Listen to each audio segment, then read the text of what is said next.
That's a good question.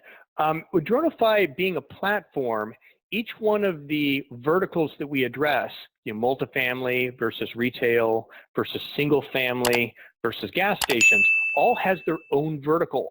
So all of the reporting and things that you map in the interface are all true to the vertical that's being served.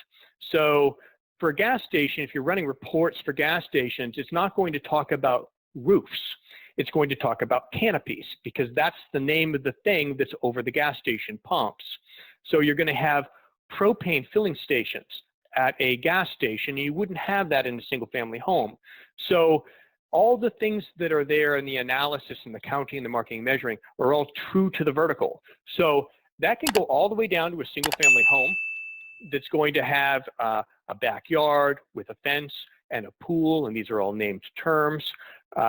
All of those things can be counted, marked, measured, and then rolled up to a portfolio. And that's also how we're different. Most drone companies are flying for a specific property.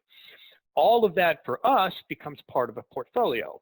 So if a company had a series of assets, let's say some were multifamily, some mixed use, and some strip retail, all of that is visible and can be sliced up towards the regional manager that handles each one of those asset types in the region where they do their work.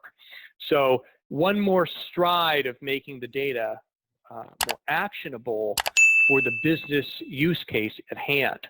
So, but it can go all the way down to a single family unit, Dwayne. So it doesn't have to be a big property to work.